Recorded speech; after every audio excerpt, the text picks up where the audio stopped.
वंदे मातरम। मेरे परम मित्र श्री श्याम गिरी, इनके मुद्दा भारत का चैनल में मैं अनिल सत्य आप सबका स्वागत करता हूं। आज दो गोप्य स्फोट है मेरे पास, अलग है और कहीं आपको ये जानकारी मिलने की संभावना नहीं है। मेरा वो एक्सक्लूसिव एनालिसिस है। जबकि आने वाले 2 अप्रैल को सतीश सालियन, इनकी एक याचिका हाईकोर्ट में दिशा सालियन के संदर्भ में आने वाली है और उसमें उन्होंने एक आरोप लगाया है कि आदित्य ठाकरे और 2-3 फिल्म स्टारों के भी नाम लिए हैं। इनकी मौजूदगी में उसके ऊपर सामूहिक बलात्कार हुआ और उसकी लाश नीचे लाके इस तरह से रख दी गई कि जैसे लगे कि वो आत्महत्या की है। ये मामला 2 अप्रैल को अभी हाईकोर्ट में आएगा। आप इसको योगायोग मत समझो, इसके पीछे एक राज है, इसके पीछे एक कहानी है, इसके पीछे एक रहस्य है। वही रहस्य तो मैं आपको बताने जा रहा हूँ। कैसे है, मैंने आपके मुद्दा भारत का में दिया था ये, या मेरे मराठी में दिया था अनिल गगन बेजी सत्य में, याद नहीं आ रहा है, मगर मैंने बोला था कि उद्धव की, हाँ, एकनाथ जी ने भी उसका जिक्र किया था कि उनकी एक गुप्त मीटिंग हुई है शाह के साथ। तो उस समय शाह साहब और उद्धव ठाकरे, इनके बीच में जो कुछ समझौते हुए हैं, उस समझौते के अंतर्गत आदित्य को बचाना, ये एक जिम्मेदारी अमित शाह के ऊपर इन्होंने सौंपी थी उद्धव ने, और उद्धव उसके बदले क्या देगा उसका थोड़ा सा अंदाजा मैंने आपको दिया था। सिद्ध होगा अभी, मगर उनका पैचअप हो गया है ये मैंने बताया था, और उसका मेन ये रहेगा कि भाई आदित्य को बचाना है।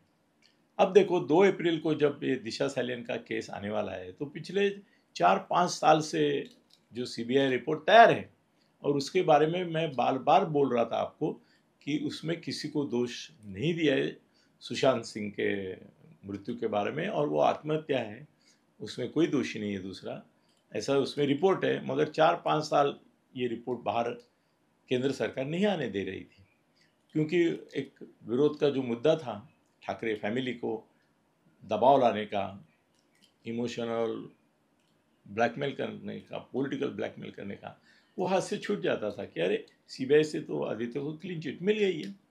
मगर जब इनका समझौता हो गया है शाह और उद्धव ठाकरे का, जिसको मोदी की भी सम्मति है, उसके परिणाम राजकारण में दिखेंगे आपको। थोड़ा रुको थोड़ा।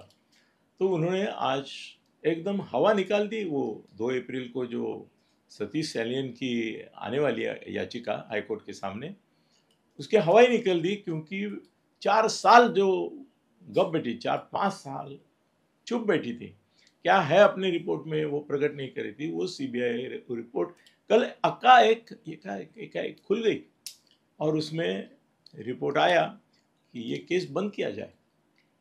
क्लोजर रिपोर्ट, मतलब आदित्य का कोई संबंध नहीं, केस में भी कोई दम नहीं, एलिगेशंस में भी दम नहीं। ये विश्वासघात है कि नहीं? किसका है?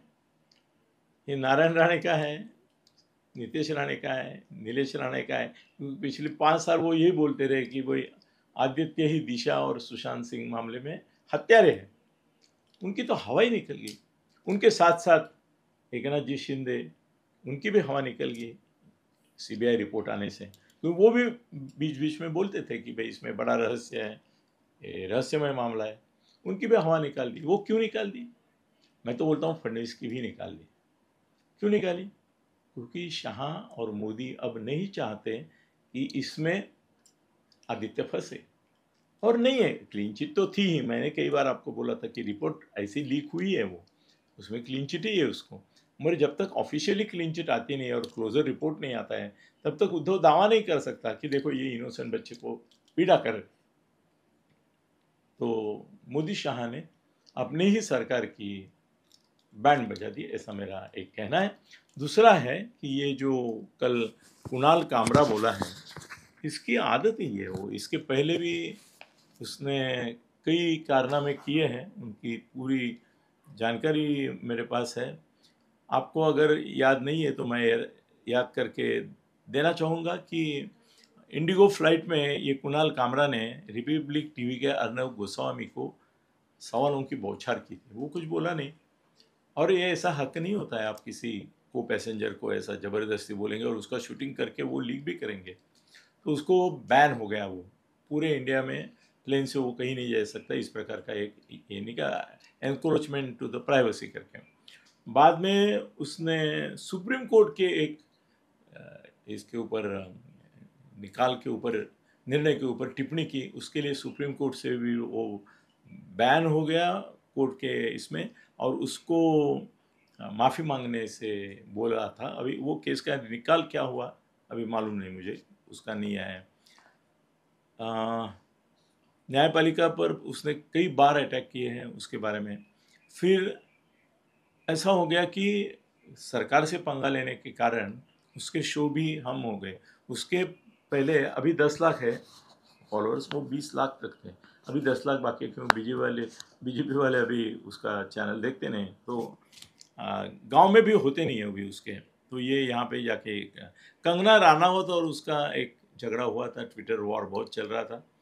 उसने कंगना को क्या कहा था, कह रहे कंगना को, और साइकोलॉजिकल थ्रिलर, हाँ साइकोलॉजिकल थ्रिलर, सायकोलॉजिकल थ्रिलर, मतलब वो मानसिक रुग्ण है, इस तरह का आरोप किया था। त्याच्या उसके ऊपर इसने फ्लॉप कॉमेडियन ऐसा उसको बोला था। मोदी सरकार के ऊपर तो कई वीडियो उसने बनाए हैं, पर बीजेपी वालों ने कभी उसका प्रतिवाद ही नहीं किया, वो बंद करके ब्लॉक करके बैठ जाते हैं।